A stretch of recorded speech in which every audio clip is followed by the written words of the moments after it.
2024 Local Energy Solutions Conference. Yay!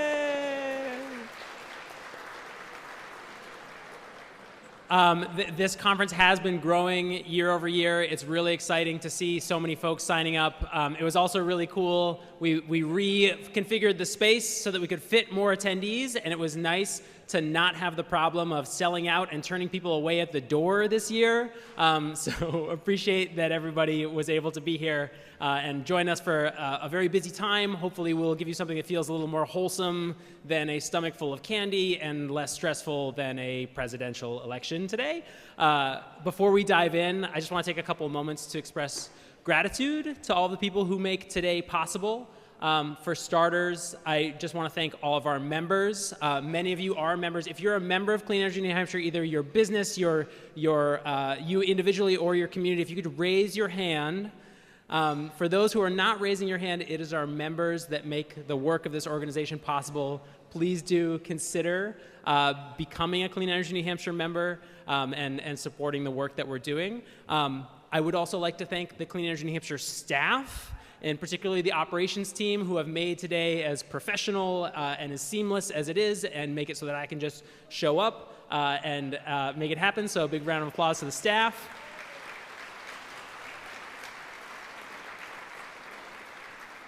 Thank you also to the Clean Energy New Hampshire board. We have several board members here in the audience. I hope it's not too embarrassing to ask them to stand for a moment and be recognized. Some of them, thank you. And I know for a fact that some are out in the exhibitors hall. Thank you to the board members for keeping me focused and on track and on mission. And lastly, thank you to our sponsors for this year's Local Energy Solutions Conference. They are the ones who have made it so that we can all gather and enjoy delicious breakfast and coffee. So thank you, sponsors.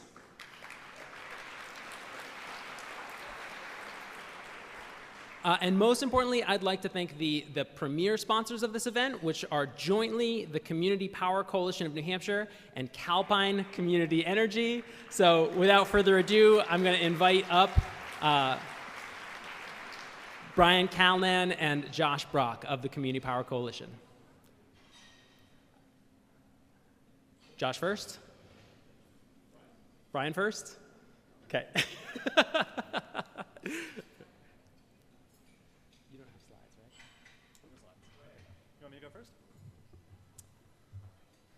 All right, let's add a third laptop to this mixture. Gentle. All right, we did it. Okay, first let me say it's a pleasure to be back here. I'll keep my remarks brief, and I'm hoping you'll allow me to do something that I've been trying to do for the last handful of years, but maybe speak on something that is not specifically about why we're gathered here today, but something that's of importance, and I think something that is important to you all. So. October 10th was World Mental Health Day. We're 3 weeks past that. Later on today, I'll be part of a panel where we talk about energy and housing.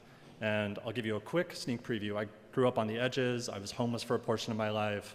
I lived housing insecure, food insecure, and energy and housing. There's a nexus here, and it's really important to talk about. But in all of that, there's how we feel as humans, and like how we develop, how we grow, and how we experience life. There's a study done that showed that someone in need only needs 8 minutes of your time to feel better, to get over the moment that they're in, or to get into a journey that helps them improve. I know in my experience, that first moment of reaching out put me down a pathway of bringing me here in front of all of you.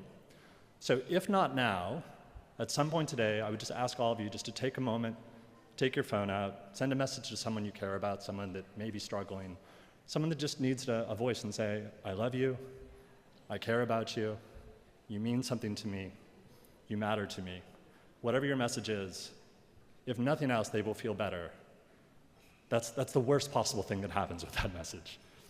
But at best, that's the first moment in a journey for that person to get to a place where they feel more in control of their life and in a better spot. So that's my request to all of you for showing up today, so thank you for that. Okay, put all those emotions down, we'll get back to business.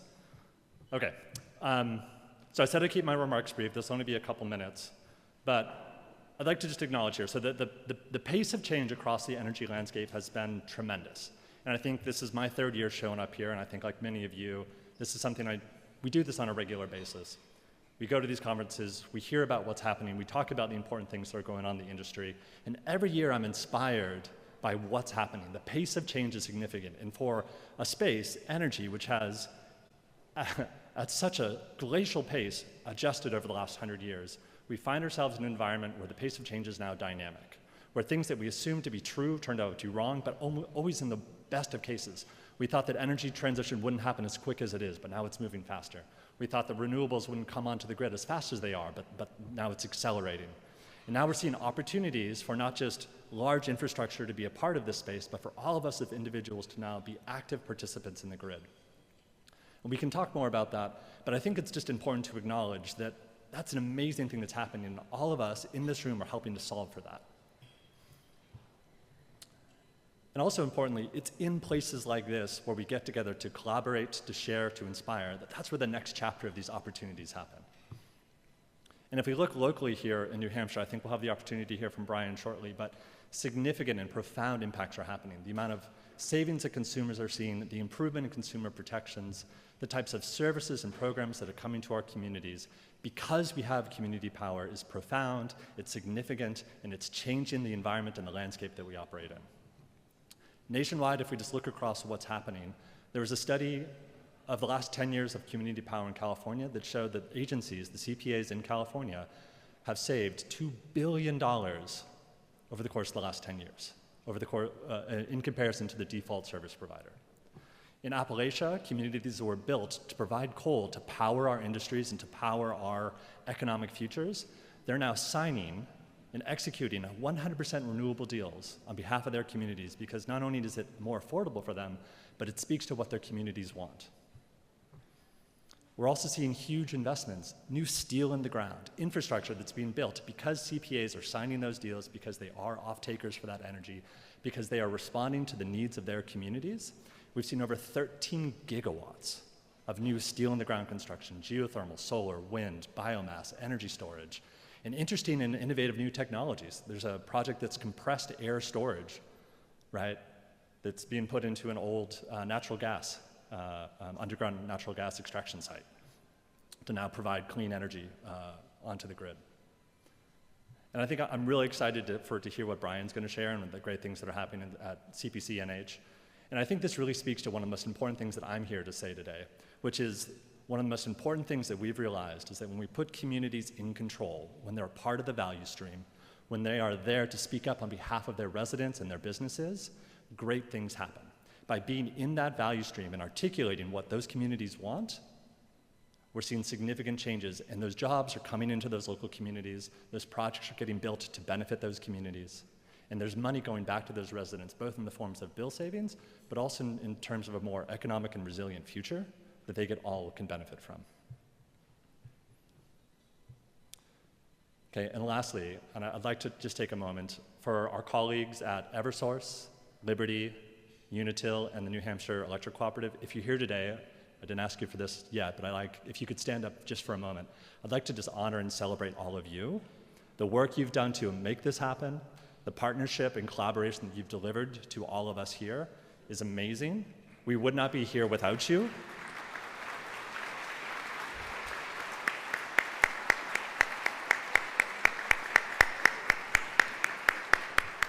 And whether those in this room that are part of those wonderful agencies, whether you've been directly involved, you're on the tertiary, or if you're on the tertiary of all of this, you have our thanks. You have our heartfelt appreciation for the work that you deliver on behalf of our communities. We look forward to the partnership. We look forward to continuing to work with you. And thank you for everything that you do. And thank you to everyone in this room for all that you do for our communities and for our residents and businesses. Thank you.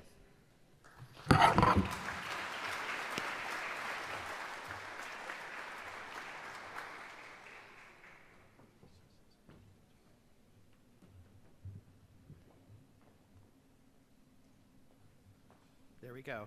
Hello, everybody. This looks fantastic. Way to go. I'd like to say to Sam, but I really think it goes to Beth. This is a lovely looking conference. I think it's improved from last year, so way to go, Beth.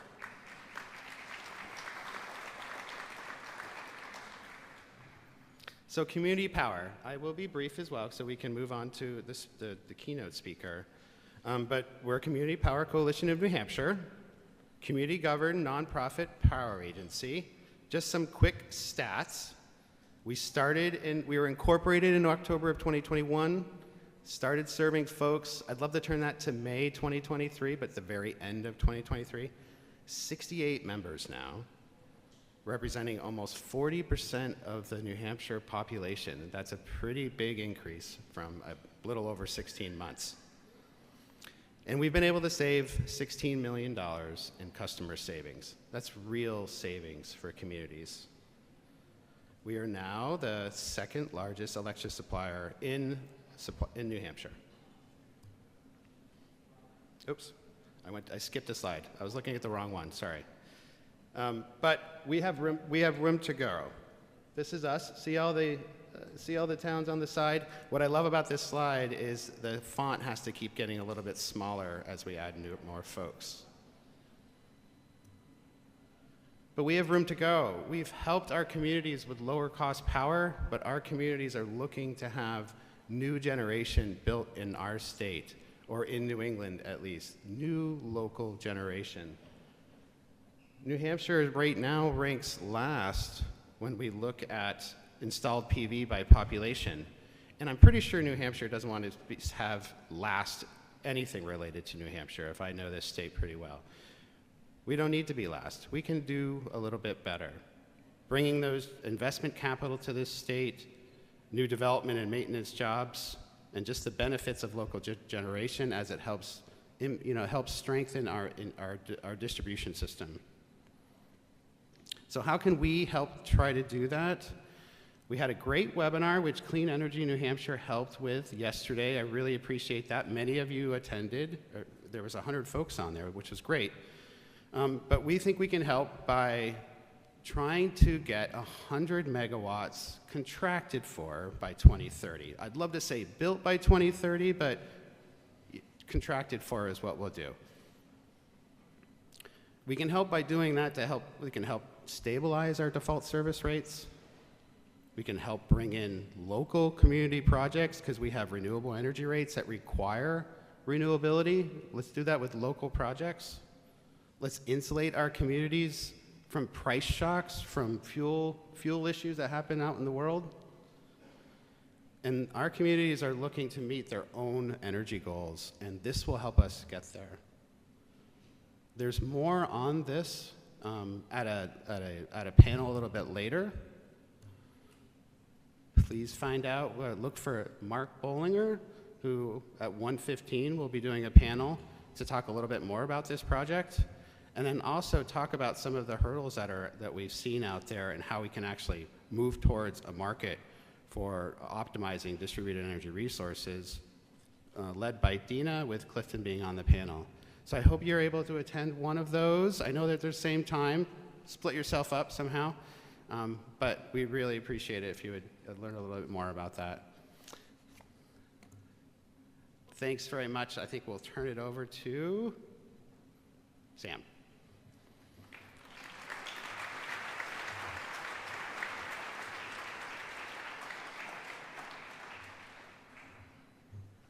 So I'm going to introduce our keynote, and before I do, I'm going to take my prerogative to yammer a little bit. I was recently listening to a podcast, which is my want, and I listened to the keynote for another less interesting conference called Dervos. Dervos is a joke. If you've heard of Davos, Dervos is referring to distributed energy resources. It's the Davos of distributed energy resources, ha ha ha. The keynote was a gentleman from Scale Microgrids, the co-founder. And in the keynote, he talked about what the ideal future energy system would be, and he said it would be one without wires. And I have to say, it was a comment that caught me a little off guard, and I personally disagreed with. I don't think he meant that there would literally be no copper. He meant that there would not be utilities. And I have to say, I sort of recoiled at that answer. I genuinely think that our electric utilities in particular have been a massive force for good over the course of human history. And so I found myself Googling in the middle of the night, how much economic benefit have we gotten from the grid in the world? And didn't find a good answer. The best I found was this, which I think pretty convincingly tells the story, which is that the more access to electricity you have in a society, generally speaking, the better your economy is. And so I was thinking about this in part because it feels to me that it's really important that we make sure that this beautiful machine that we've created as a society continues to be affordable and reliable and available to everybody. And so here's what worries me. So electricity rates have risen faster than inflation for a while, and particularly here in New Hampshire. We are worse on that measure than the rest of the nation. And so here's another. I've never seen a graph that I didn't like, so I made this one. This is the 2-year rolling average in the change in electricity rates. And New Hampshire is the red line. And what you pretty clearly see is that pretty consistently our rates have been rising faster than the US average, and that's particularly true going back to sort of the past 10 years, since 2014. In August, inflation had dipped to 2.5%, and that 2-year rolling average in August was at 7.8% for New Hampshire. So that I think is something that should give us all pause, and we should ask ourselves why that is. But one other fact is, how did New Hampshire residents respond to that? So I stole this slide from Eversource's filing in their current rate case, and the answer, how did New Hampshire residents respond to that, is there was a huge surge in the number of households in particular. That's the blue bar, our small residential applications under 100 kW that were pursuing solar on their properties. And that's, I think, a pretty rational response. When the price of electricity goes up, you seek out alternatives. And I think this is something that, obviously we at Clean Energy Hampshire are excited about, but there's a reason to be worried.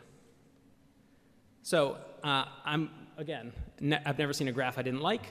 I pulled this one from an academic paper that I came across recently that was titled "The Threat of Economic Grid Defection in the U.S. with Solar, Photovoltaic, Battery, and Generator Hybrid Systems." So this is a slide pulled from that study, and it shows San Francisco.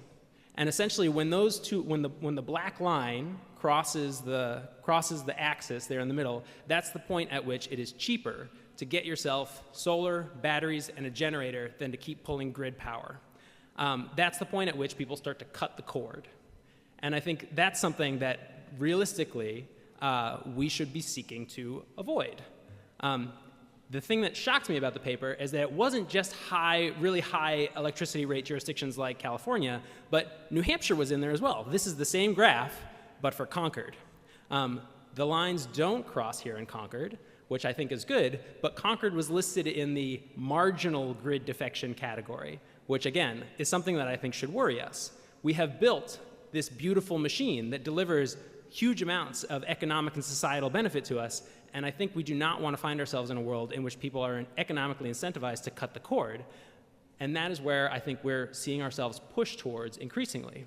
And what I think we would be much better off if we tried to do is to find a way to ensure that the disruptive technological change that is hitting the energy system was harnessed in such a way that people stayed on the grid and were using their resources that are sited in their homes to strengthen the grid, as opposed to deciding to cut the cord.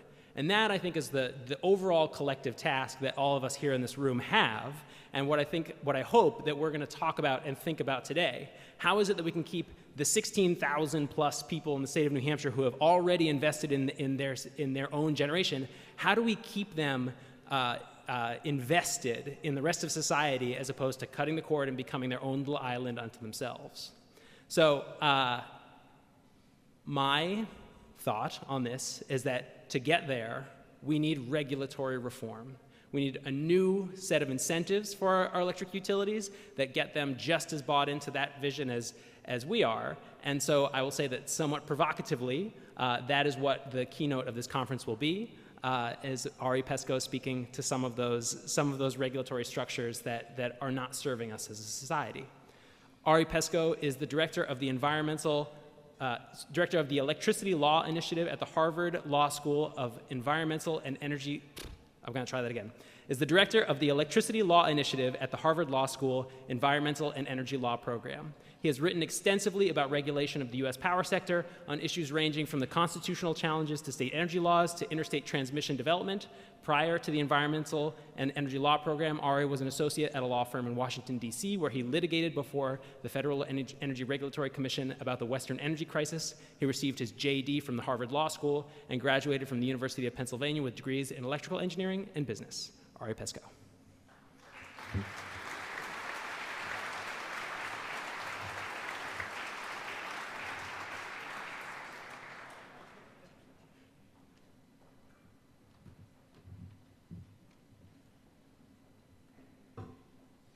Well, good morning, everyone.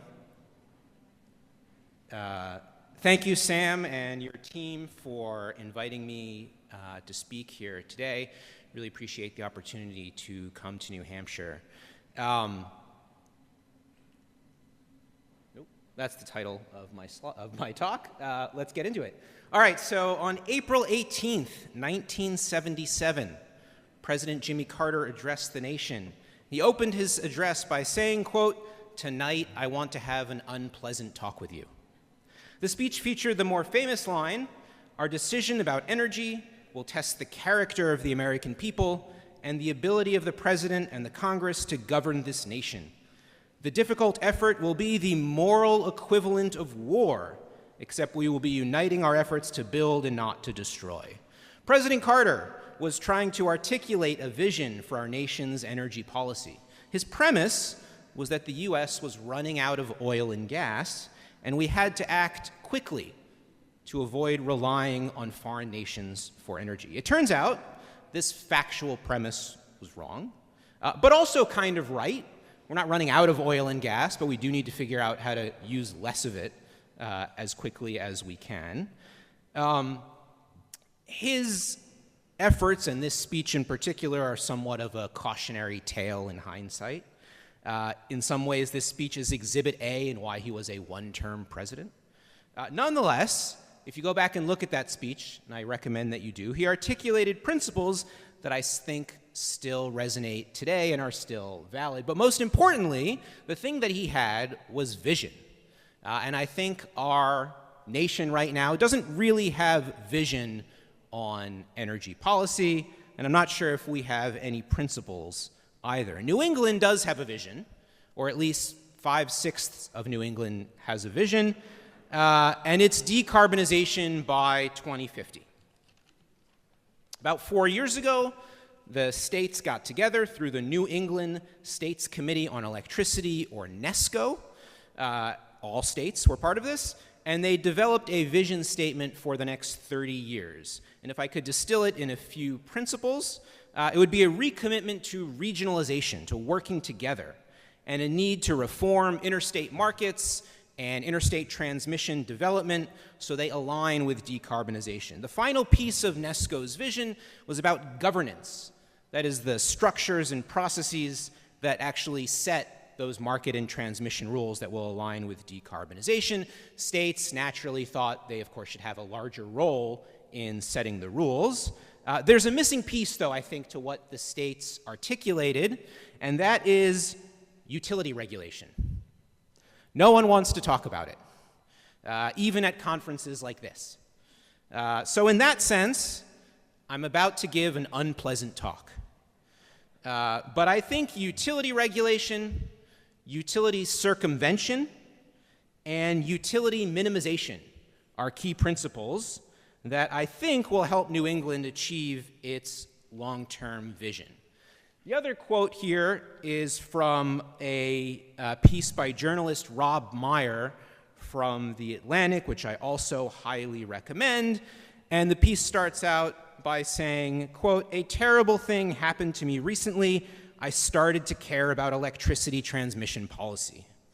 He goes on to describe how utility regulation is this impenetrable area of knowledge, but that it's important both for clean energy and for economic, industrial policy. So I'm going to try to articulate today why I care about power lines, specifically our high voltage interstate power lines, and hopefully you'll come away maybe caring about that as well, and I'll also try to articulate why I think we need to deal with our power line monopolies. So just to make sure we're all on the same page, these are transmission lines in New Hampshire. I'm specifically interested in the high voltage transmission lines, which means they carry a lot of energy. Now, unless you live in an aluminum smelter or an oil refinery, your home is not directly connected to the transmission system. A high voltage transmission line terminates at a substation, which lowers the voltage and connects to distribution lines that ultimately deliver power to homes and nearly all of our businesses. This is a diagram of our regional transmission network. This comes from ISO New England, our nonprofit regional transmission operator. ISO New England measures 9,000 miles of high voltage transmission at 115 kilovolts or above. That's how they define high voltage. So this is our interstate bulk power delivery system. But it's much more than that. So when I look at this map, I see control. I see control. It's control over who can provide power, how much power they can provide, and where our power comes from. It's about profit. It's about power. In some ways, this infrastructure is under the control of ISO New England. In many other ways, it's under the control of our utilities. About 85 to 90% of this high voltage transmission is owned by 5 utility companies. Eversource owns more than 3,000 miles. Avangrid and National Grid each own about 2,000. NMAX, less familiar name, they bought Amerimain a few years ago. And PPL, another less familiar name, which purchased National Grid's Rhode Island utility a few years ago, they each own about 400 miles. National Grid is based in the UK and owns utilities in New York. Avangrid is also in New York. It develops power plants across the country, and it's owned by Iberdrola, a Spanish company. NMAX is owned by the City of Calgary. PPL is a US-based company with utilities in Kentucky and Pennsylvania, so that leaves Eversource as the only New England-only utility. It's headquartered in Connecticut, and it also owns gas and water utilities around the region. Private ownership of this vital infrastructure is the American way. In the first half of the 20th century, there was some movement for public ownership. I doubt there's a political path forward for the government somehow condemning and owning this 9,000 miles of existing infrastructure in New England, and it seems unlikely that even the government would own future expansions of the system, but maybe that's something that would happen in a new political reality. But given where we are today, I spend my time exploring trade-offs of utility domination of our electricity delivery systems, and particularly high voltage transmission. I focus on what the lawyers are arguing. So when it comes to transmission, utility lawyers spend a lot of time trying to protect the status quo. That means utilities' dominant share of ownership, utility control over development decisions, and protecting utilities from government oversight. Utility lawyers are particularly focused on monopolizing transmission within their state-protected local service territories. Monopolists do not behave like normal companies. They are, by definition, immune from competitive pressures. Their earnings growth relies more on government-enforced rules than innovation marketing or customer service. So focusing on what their lawyers are arguing is not some minute aspects of the industry. The utility industry's legally enforceable rules, which are enshrined in transmission tariffs that are regulated by FERC, the Federal Energy Regulatory Commission, or through state-regulated distribution tariffs regulated by your Public Utility Commission. These are central to the utility's profits and to the power sector's future. And while we might hope that it would be innovation that would drive changes to the industry's rules and structures, it's often the other way around. Industry rules, many written by utilities, can constrain innovation. And we need innovation, not just technology, but new business models, pricing structures, and operations. For transmission, we need a system that can cost-effectively keep the lights on with clean electricity. Utilities, of course, don't have monopolies on good ideas, which is why I think we ought to be skeptical about creating new monopolies and be skeptical about how we enforce old ones. So what's the solution? Again, I'll offer these three principles that I'll get into later. One is better utility regulation, but that's hard. Sometimes it's actually all but impossible. So given that, the other two possibilities are going around the utilities, creating new structures that do just that. And the third is minimizing them. Let's stop giving them new monopolies, stop expanding existing monopolies. If we do those things, we need other institutions to step up because we should recognize utilities do perform a lot of vital functions. So the most likely candidates looking today as who's going to step up, one is ISO New England, the other are the states. It would also be helpful if our legislatures, including Congress, took utility regulation more seriously, which might involve just more resources for regulators, perhaps some new legal tools. But before we get to the solutions, I want to explore how we got here and then discuss some what I see as problematic aspects of utility control. So I'm going to go through a quick curated history of electric utilities in the region. I've used the word monopoly several times, so let me explain what I mean by that. So by 1920, most states had established state utility commissions, PUCs, public utility commissions, that required any company providing electricity service to the public had to get a certificate from the commission. It was then the general practice for a commission to only grant one certificate for any geographic area. The common belief at the time was that a monopoly provider would be more efficient than competing providers, each stringing up their own sets of wires across the streets. So states created today's utilities with the idea that a local company would provide local service to local consumers. In doing so, states seem to have accidentally enabled these ostensibly local providers to dominate interstate markets. With state-backed monopolies and state-set rates, these new utilities were well positioned, indeed the only companies who really could build systems, electricity systems, across state lines. A small legal note here. In general, these laws, these state laws that provide utilities with exclusive areas where only they can deliver power, or in some states, not New Hampshire, but in some states the only entities that can sell power, they don't provide monopolies over interstate aspects of the business. In general, it's just by tradition, through history, that utilities have that sort of dominant share of ownership that I talked about earlier. But by the 1920s, government started to investigate the growing power, pun intended, of utilities.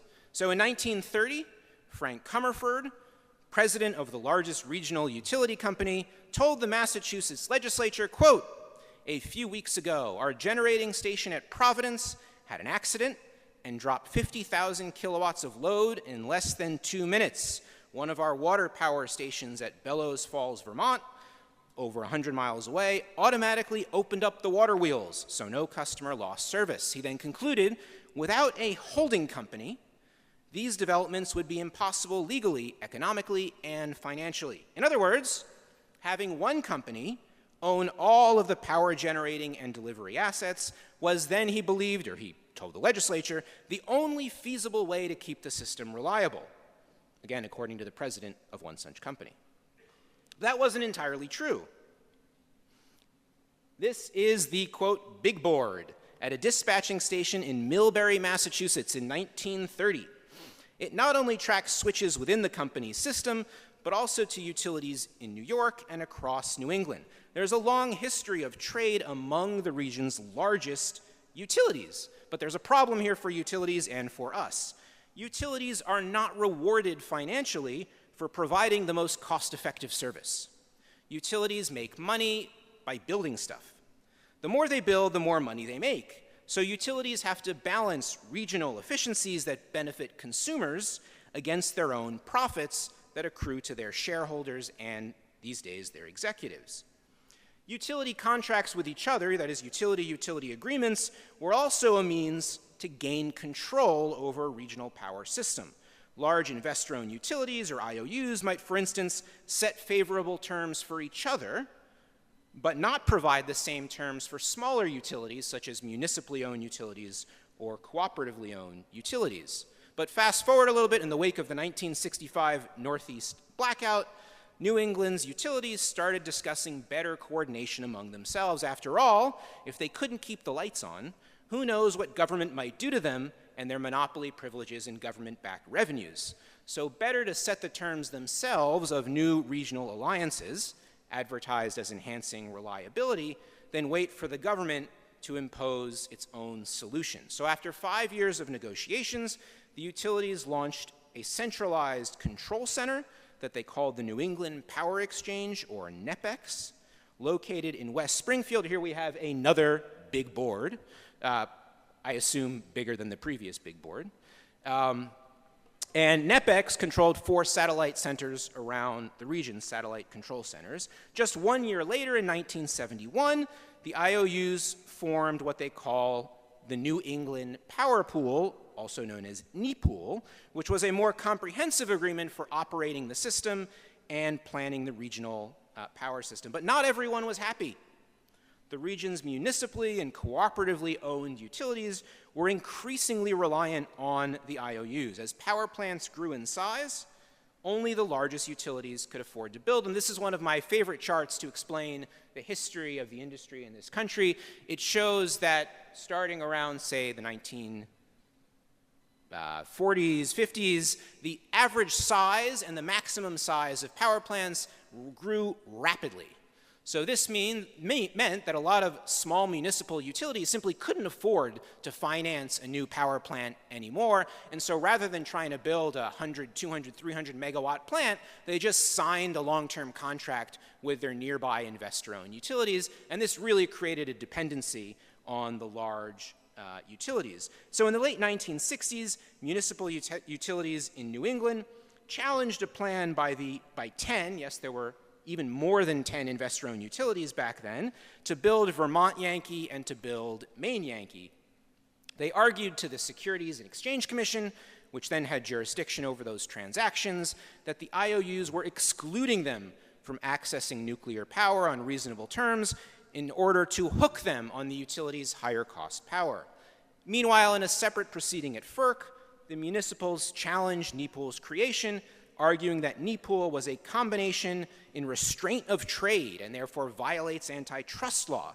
They said in approving NEPOOL, FERC failed to recognize the effects of permitting all large utilities, which were supposed to be legal competitors of each other, to combine all of the generation and transmission in New England under an all-encompassing agreement without protecting the rights of the smaller systems. To put it differently, the municipal utilities alleged that the IOUs had created a regional cartel that controlled the price of power and set who could generate power.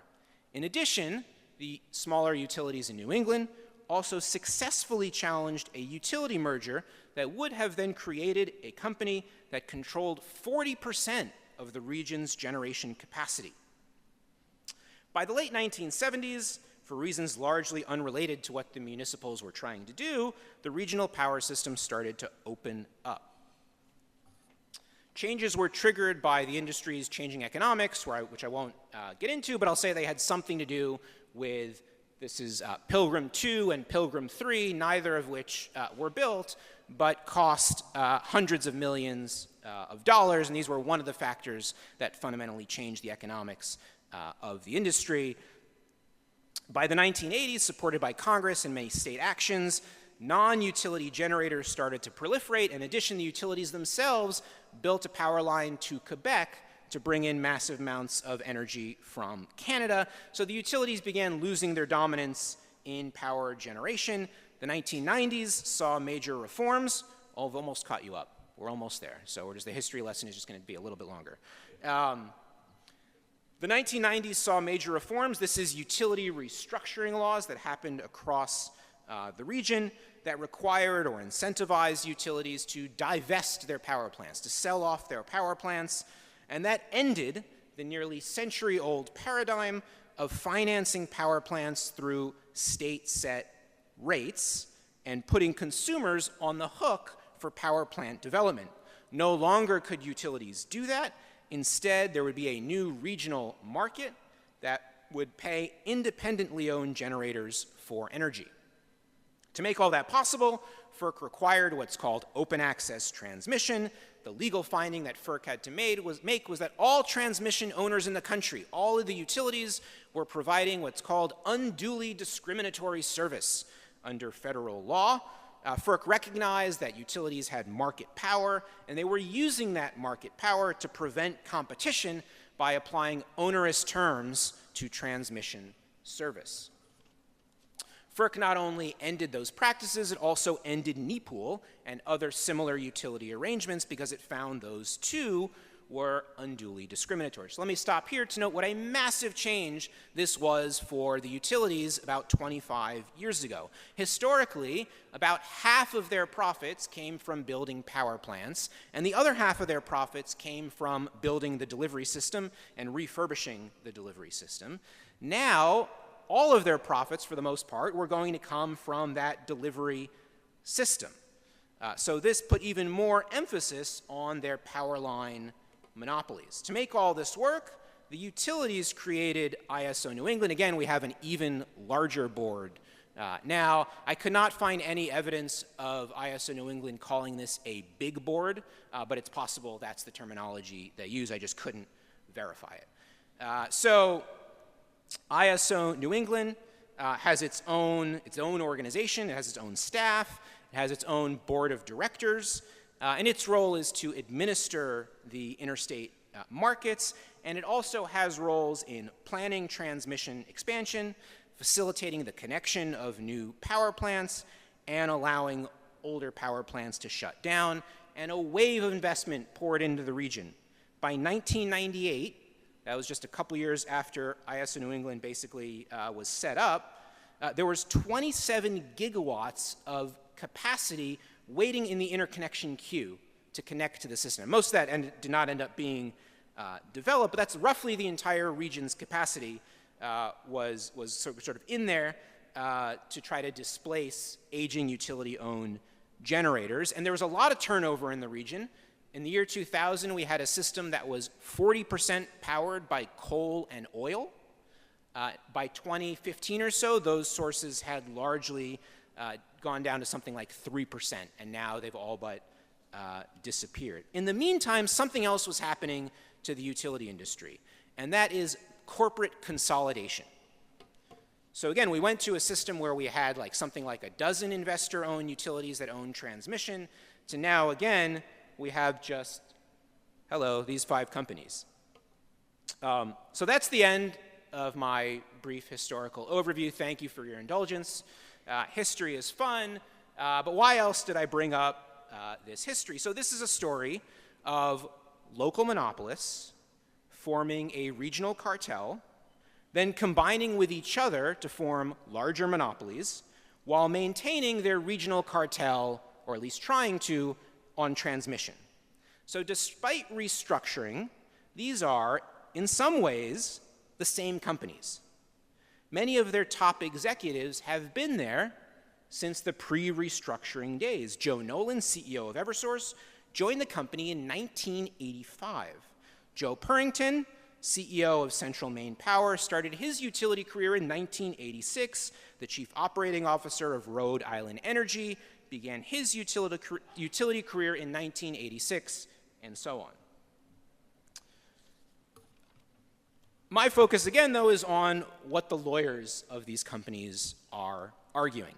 And what I can say is that the utility executives and the utility lawyers continue to focus on monopolizing the region's transmission network. And again, when you're a monopoly, you don't worry about competitive pressure or technological change in the same way that a normal company would. You don't have to provide the most efficient transmission service or provide products and services that customers are demanding.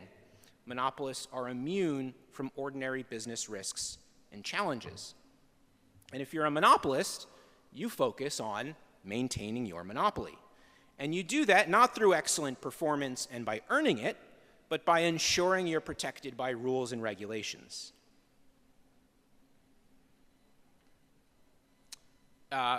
The formation of ISO New England also either exacerbated or potentially created a new phenomena in utility economics. And this is the spokesperson for this phenomena that ChatGPT helped me create. This is Bill Headroom. Bill is a utility customer, and in general, he's a sort of customer of one of the New England utilities. And remember, these are companies that don't profit generally through the regional energy market. So in that sense, good. Their interests are aligned with consumers. Overall, they prefer low market prices, just like you do. But one of the reasons they want low market prices is because it provides bill headroom, meaning if wholesale market prices go down, consumers ought to save money, unless the utility effectively pockets the savings by spending more money on delivery. Then costs for the consumers are roughly the same, or could even go up, as Sam's slide showed earlier, and that appears to be what's happening in New England.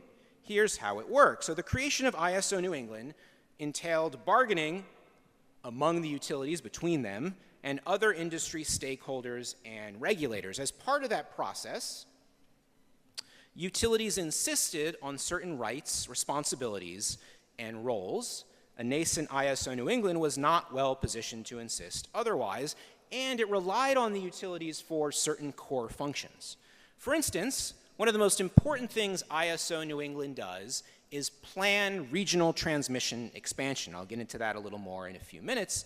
So it gets to decide, as a legal matter, which are the projects that are going to improve reliability or reduce market costs or consistent otherwise with a well-functioning market. Then, using a formula approved by the utilities, ISO New England would then bill the utilities and other market participants for the costs of these new transmission projects. So again, as a legal matter, ISO New England is in charge of this planning, but filings by the utilities themselves about a decade ago at FERC show that it was actually the utilities that were ostensibly in charge of transmission expansion. The utilities explain that ISO New England's planning process relied on, quote, a level of intercompany planning coordination that dates back several decades. So going back to those old monopoly cartel days. In other words, despite the creation of ISO New England, little had changed, at least according to the utilities, in how the regional power transmission system developed. So the utility filings at FERC describe a process between the utilities and ISO New England that relies on the utilities working with each other to do most of the analytical work that would support ISO New England's decisions. The utility executives argue that their companies have the resources and the expertise to perform the relevant studies, while the ISO has, quote, more limited resources and lacks local knowledge.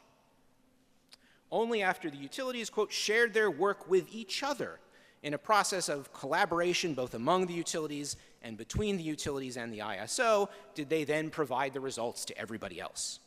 So on the one hand, if you like transmission expansion, and I kind of do, the results weren't bad. The region built about $12 billion of transmission, which is a lot. And one effect of that transmission, as the slide on your left shows, is to all but eliminate what's called transmission congestion in the region. That's the blue part of the chart. Transmission congestion is an economic concept that basically says we can't move low-cost power because we just don't have enough capacity. In theory, we have that power available if only we had more transmission capacity. So some people just have to pay higher prices. In addition, there was another thing happening in New England when these markets started, which is that a lot of old plants were unprofitable on the market, but we needed them to keep the lights on. And so there were these sort of out-of-market contracts with those plants that cost a lot of money. We got rid of them.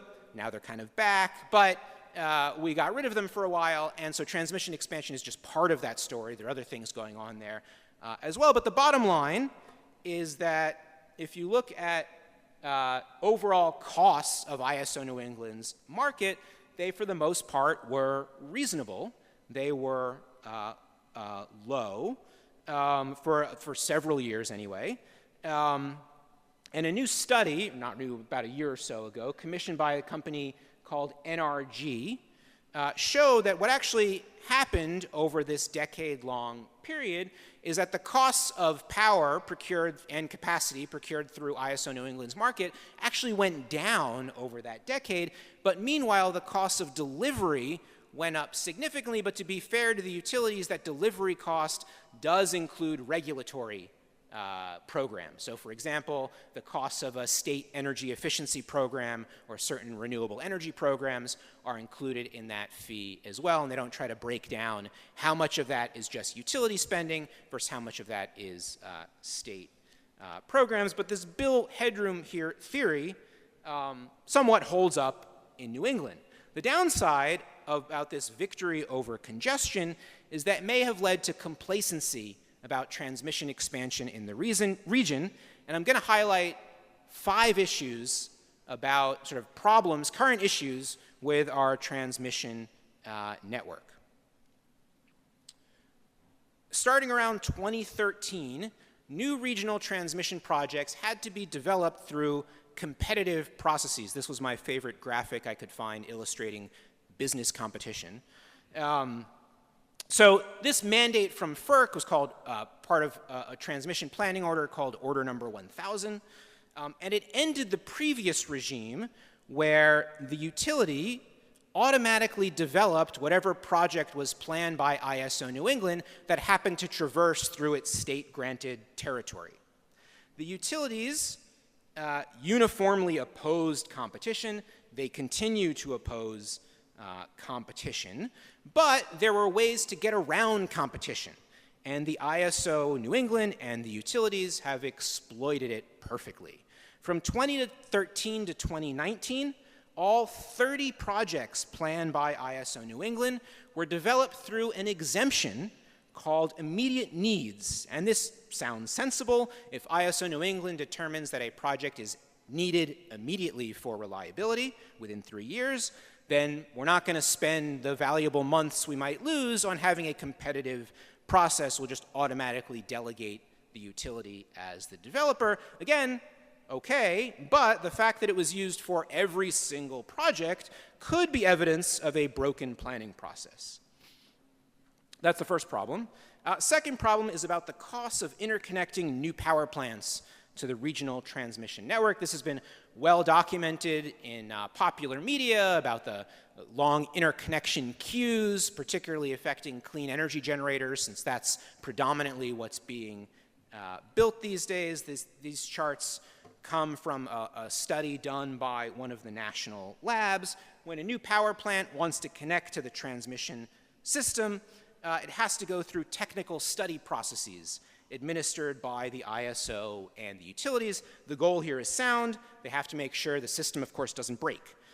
Whether these studies are well designed or whether they're even necessary at all, or maybe we should just let power plants connect and then just curtail them when the system can't handle their energy. That's how things sort of work in Texas.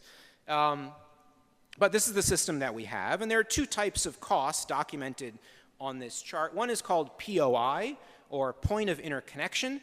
That's the cost for the developer at or behind the point where it connects to the transmission network. So say if you're a wind farm and you're 10 miles away from the transmission network, those are your POI costs to get to the transmission network. But there's another category of costs that are here labeled network, and that's where one of these studies finds that under certain conditions, often under extreme conditions on the system, the energy being injected by this power plant is causing some constraint somewhere else on the system, some technical constraint, and so some piece of equipment, some line has to be upgraded to alleviate that constraint, and the power plant developer has to pay for that upgrade. Now, there's a reasonable debate about whether that's the right approach. Should we require the developer to pay for this potentially tens of millions of dollars worth of transmission upgrades, or should we just socialize it and everybody in the region pays for it? On the one hand, requiring the developer to pay for it incentivizes a developer to go find the best locations for your project. That makes sense, consistent with our sort of free market principles that we have on the energy market. On the other hand, we have 5/6 of New England states pursuing aggressive clean energy goals, and we know we're going to need massive transmission upgrades to make that happen, so it makes little sense to do that on a piecemeal fashion, one by one, in response to each new generator's requests.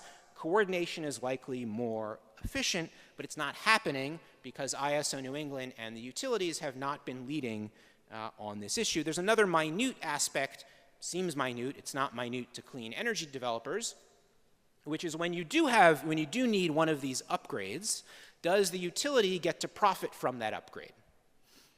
Because the generator is paying for it, so should the generator be allowed to go out and figure out what's the best way to finance this, let's say, $10 million transmission upgrade? I know how to raise money. I'm a big, sophisticated generation developer. I can just raise this $10 million myself. The utilities are saying, no, you have to do that through us, so we get our return on equity on that $10 million, which these days in New England is something around 11%, and that can add significant costs to the developers, but there is ongoing litigation right now about whether the utilities get to effectively tax new entrants into the markets. The study also has these nice maps, which I'm not going to dwell on, but it just kind of gives a picture of where folks are trying to connect in the region and where there's just not enough transmission capacity, so it makes it infeasible to connect. So anyway, you can check out that study. The third issue goes back to this vision statement I mentioned from Peskoe, where they recommended to the ISO, we have these goals, these clean energy goals. You really should think about how we're going to achieve those goals through transmission expansion. ISO New England was open to that, so they went to FERC. They changed their tariff that basically said, hey, FERC, can we do a long-term study? FERC said yes. So in February of 2024, ISO New England released its study, and the study includes these 4 ostensibly similar-looking conceptual maps of the next 25 to 30 years of transmission development. The purple here represents upgrades to existing lines, so that is, you have a right-of-way already, you have a transmission corridor, we just need more capacity on that corridor, and the red are new lines, and the blue, which is only in one of the maps, is an offshore grid. But this is not a plan. There are no projects yet moving forward from this study. I'll get back to that later. Nor is this study going to actually lead to any projects. We need more process to turn any of this into steel on the ground. So why is it that ISO New England and the utilities have not been leading on clean energy transmission development? I have 3 theories I'll throw out there, maybe 4. One is the competition point I mentioned earlier. New regional transmission projects have to be developed competitively. Utilities have been very clear that they do not want to indulge in competition for transmission. 2, some of the region's utilities have been pursuing their own projects outside of these processes. So there was Northern Pass in Maine. There is the Clean Energy Connect project, Northern Pass here in New Hampshire, Clean Energy Connect in Maine. Those are each sponsored by different major of those 5 utility companies. National Grid had its own project as well, I believe. So, there's only so much the region can spend at one time on clean energy transmission, and they had their own ideas about how that should be spent. And they've also been pursuing, although now withdrawing, from offshore wind projects as well. Some of them had invested in the offshore wind generations, others just invested in the transmission aspects of those projects. So they had their own interests in clean energy transmission.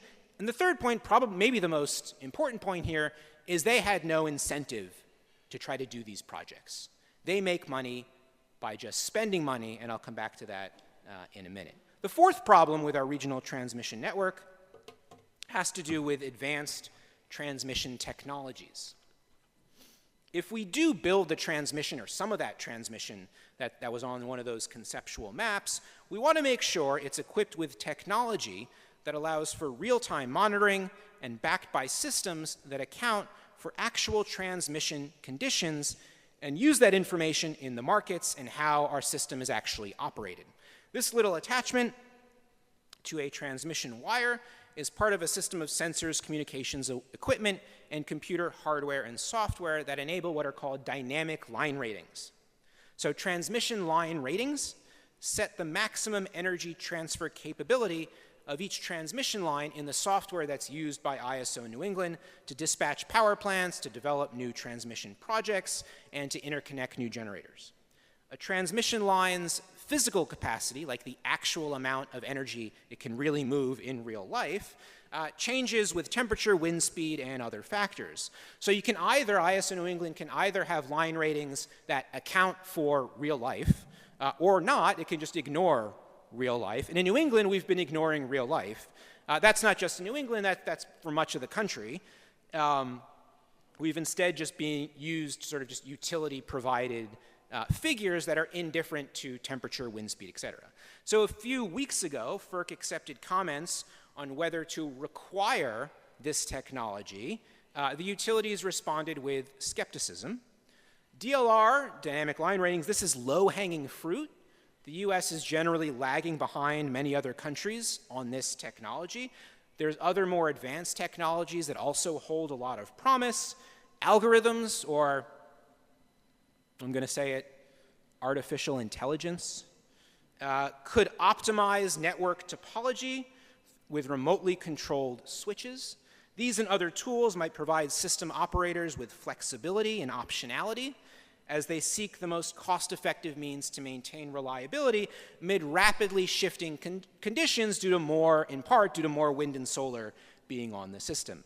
Advanced technologies, new operational methods can add value by accelerating new entry, maximizing the potential transfer capacity of our existing network, reducing energy losses, and reducing prices. These innovations can transform our transmission networks from passive and inflexible to dynamically adaptable and responsive systems. But again, there's no incentive to innovate. Building more big dumb wires suits the utility business model just fine. The last deficiency I'm going to mention has to do with connecting to our neighbors. We already import 17% of our power from Canada and from New York. Nonetheless, there's a 2023 study from the US Department of Energy that found that wholesale market price differentials between New York and New England demonstrate a high value of more interregional capacity. There have been other studies that talk about the importance of interregional capacity for reliability as well as for integrating clean energy, but almost no utilities anywhere in the country are actually building interregional transmission capacity. There was, as I mentioned, there's Northern Pass, there's Clean Energy Connect, that would connect us across regions, but these projects, the only reason these projects got off the ground at all is because they circumvented the typical ISO New England and utility processes. It was a law passed by Massachusetts that got these projects off the ground. But utilities are profit motivated. Why aren't they building more transmission? I threw out a few reasons before, and I want to get back to the incentive problem. Because they get this pretty sweet 11% return on their transmission investments, so why aren't they spending on it? Why aren't they spending? Well, if you're a utility CEO, it's a good gig, so you might consider it. You get paid primarily based on short-term profits, not long-term planning. Profits from a large-scale regional project may be years down the line. These projects, for a number of reasons, can take even a decade. You might be gone by then.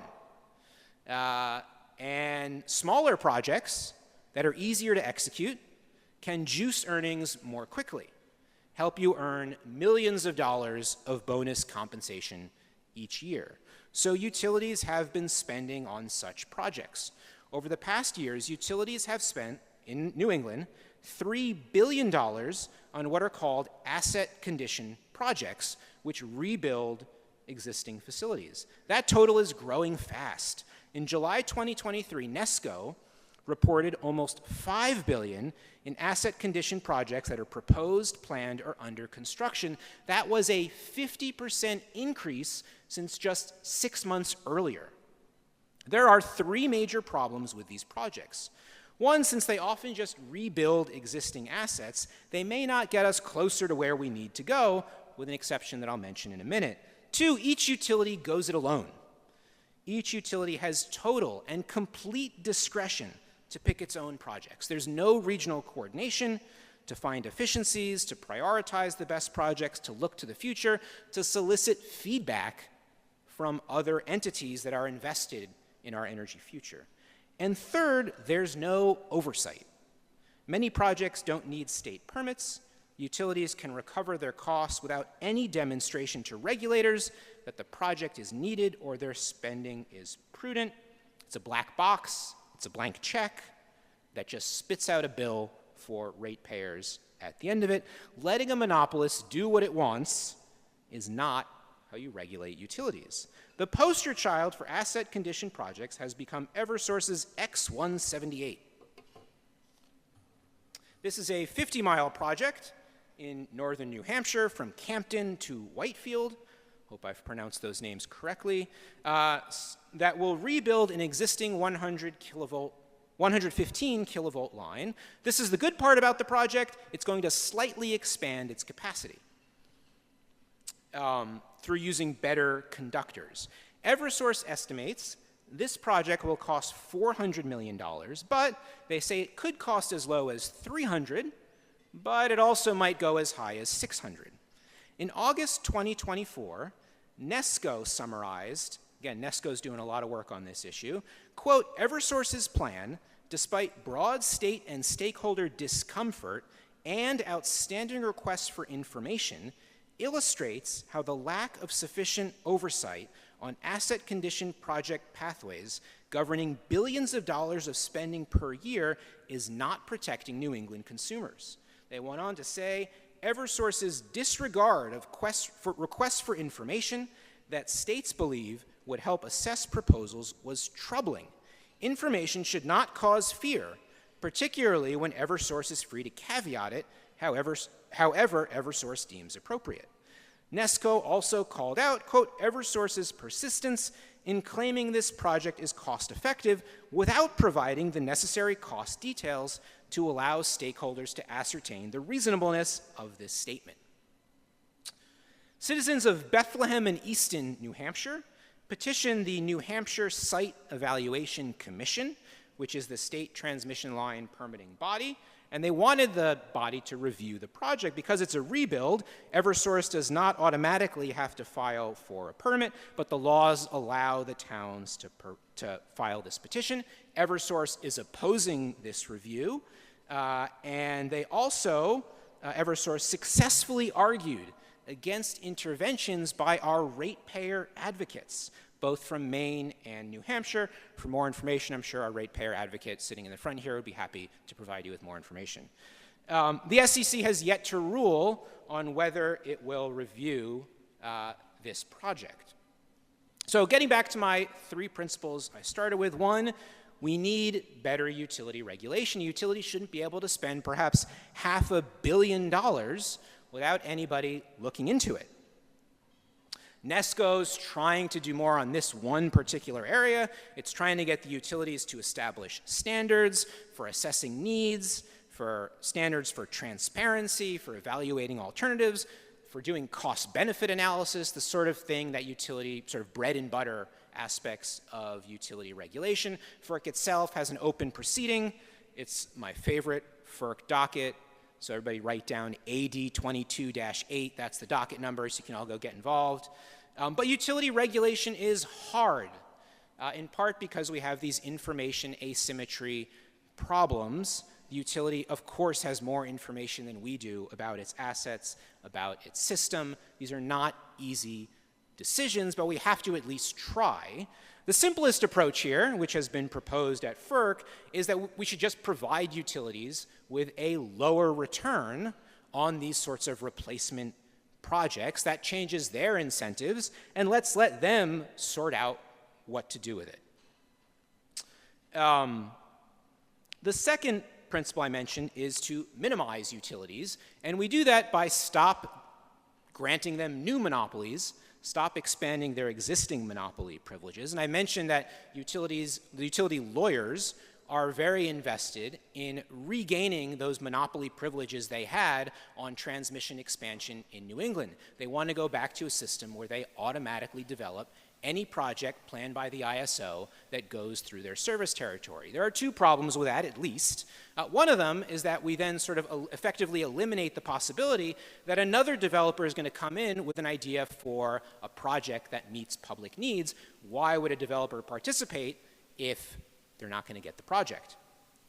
And then they won't get any profits from that opportunity either. And then I also mentioned another aspect of this, which is that utilities also want to monopolize all of the profits from these upgrade costs that we need to connect new generators for the system. Again, let's stop giving utilities new monopolies. The third principle I mentioned is how can we circumvent utilities? How can we create processes that just go around utilities? Here we have a promising recent development, and it's, again, coming from Peskoe. So there's going to be a new regional transmission development process in the region that was just recently approved by FERC. Peskoe is going to look at that concepts of a plan that ISO New England had developed and is going to go out and ask everyone, not just the utilities, but other transmission developers around the country, what are some projects that are going to help us meet our decarbonization goals. And then Peskoe will work with ISO New England, which has the technical capacity to look at these projects, evaluate them, and then Peskoe will figure out with ISO New England which projects will move forward, and then figure out also how the region is going to pay for it. This allows the utilities to participate in it, but goes around the existing processes that we have that tend to favor utilities. There's a whole other aspect to this regional transmission development problem that I'm not going to quite go into because I'm already just about at time, but it's about one of the issues that Peskoe mentioned 4 years ago, regional governance. Historically, if you owned an asset, you had some say in how that asset was going to be used, and that was particularly true of transmission. You owned the transmission system, you had enormous control over how it was developed and how it was used. And this continues to give the utilities a strong say in the development of our interstate power systems. If we want better outcomes, if we want outcomes that align with our decarbonization goals, we need to change who makes decisions. We need to change some of these decision-making structures, and that goes to looking at some of the fundamental assumptions of how ISO New England was formed. So we have an electrification agenda. This is another graphic I had ChatGPT help me make, come up with a superhero logo for electrification. I also noticed this is somewhat similar to the conference logo. I didn't realize. I don't know, Sam, if you have a similar process for developing that. So if we do achieve our decarbonization goals, it's going to mean we are substantially electrifying our economy. And that has the potential to give those 5 utility companies substantially more power, more control, more profits. So we need some electrification superheroes to step up.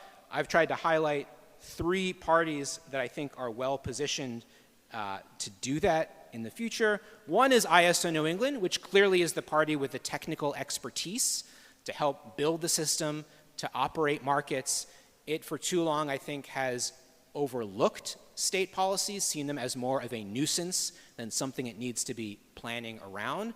We're starting to see some hopeful signs, but we still have this governance challenge, which is a real issue that, again, I'm not going to go into. But how do we separate the decision-making structures at ISO New England from the incumbent players that profit from the status quo is a real challenge. Peskoe, we need regional vision, and I think that's where it has to come from. Right now, again, we have pretty strong alignment among the New England states on our energy future, but that can change very quickly depending on the politics. So it's important to, regardless of which party is in power in particular legislatures or governor's offices, to try to maintain this sort of unity of vision in general. Regionalization, I think, is going to be much better than, say, Massachusetts and Connecticut just doing their own thing.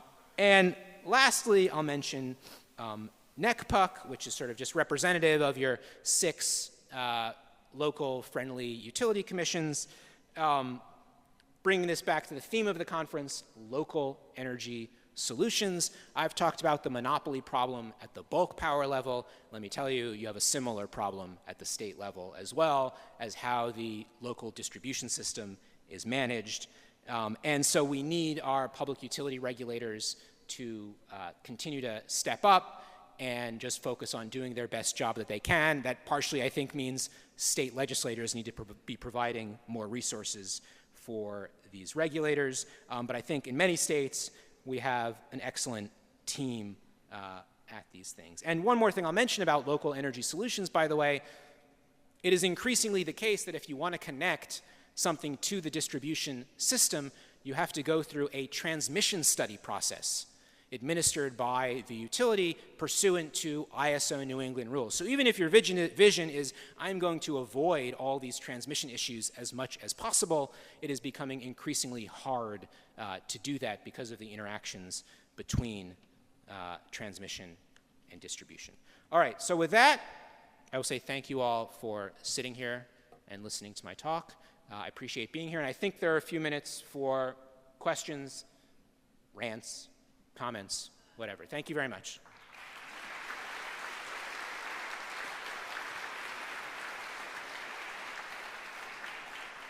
So we are slightly over time, so I'm gonna say we can have a few questions that we can lob at Ari, and I will forego my usual MO, which is to ask the first one. So I have the wandering mic. If you have a question that you'd like to pose to Ari Peskoe, please raise your hand, and I will come to you. All right, the man with the fastest draw is gonna win this one. So here you go, sir. Hi, Eric Grunebaum from Greener U in Waltham, Mass. Something that's really bothered me for a long time is why do utilities get these outsized returns? I remember it was 10.26% for quite a while in an interest rate environment, 3 or 4 years ago, where interest rates were, a couple of percent. It makes no sense whatsoever. Why isn't it pegged to the 10-year Treasury or something reasonable? When it's essentially a bond, it's backed by ratepayers. It makes no sense at all. Maybe there should be a higher rate for clean energy transition project development and lower for anything that doesn't have that attribute.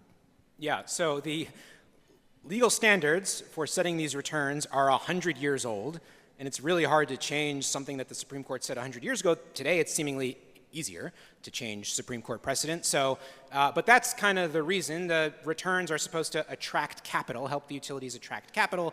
There is now a very complex mathematical exercise that regulators do to come up with this number. There was, I agree, this long period where interest rates were low and arguments among various advocates that, yes, these were way too high. You wouldn't believe it, but the utilities fought against that narrative. But, I think, particularly for these very easy replacement projects, there is a good argument, I think, for reducing those returns. But again, you will not be surprised that the utilities will litigate against that. Hi, Molly Connors with the New England Power Generators Association.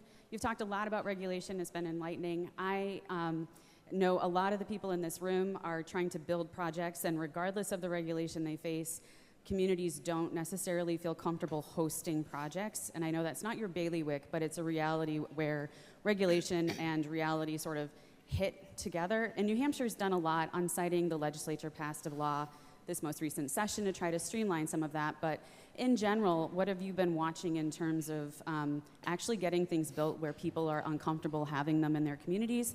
And how do you thread that needle? Because all the regulation in the world, the best regulation in the world, it can still be very hard to actually build something where people don't want it.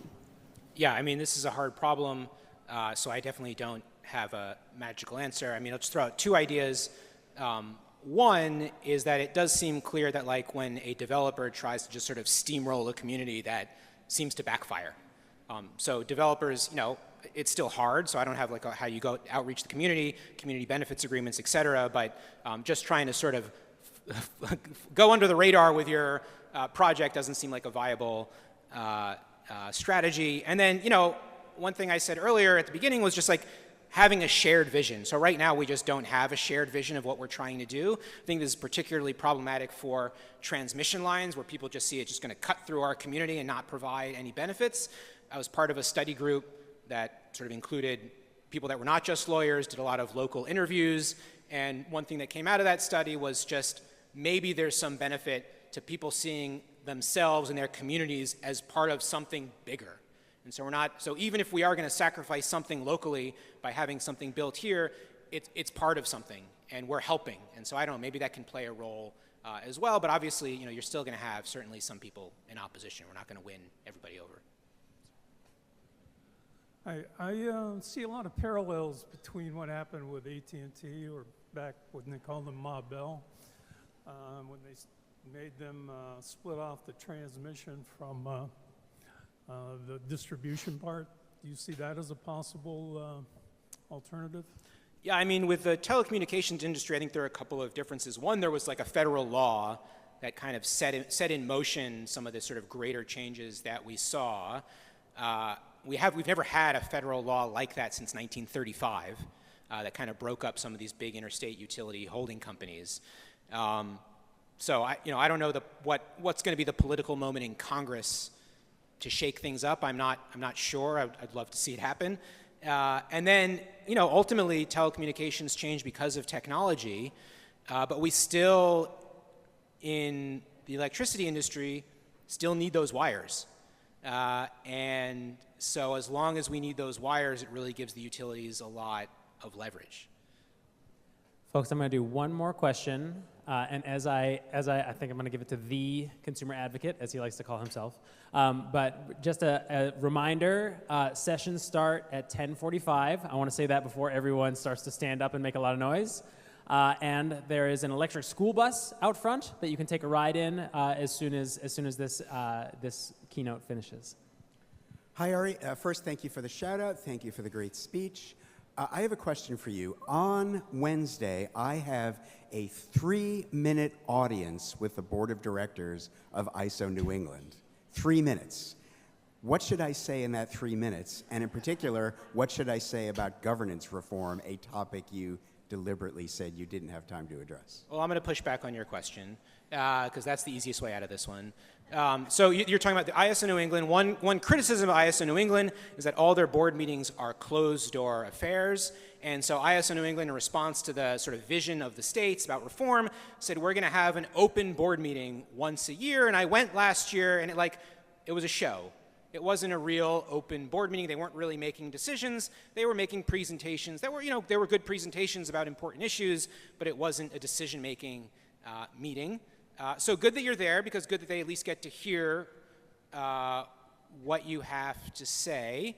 You're catching me off guard here with what I would use my 3 minutes for, but maybe, look, this is a topic you're already very invested in, so I would go all in on these asset condition projects. They're driving up bills, and we have no idea what the benefits are of them, and we need to do something. At the very least, ISO New England could be supportive of reforms, because right now their approach is, we have nothing to do with these because of the governing agreements we made with the utilities 25 years ago. They're just not our legal responsibility, and we can't do anything, so sorry. But we need to think about either A, changing those agreements, which of course the utilities will kick and scream against, or at the very least having ISO New England being supportive of NESCO's reform efforts here.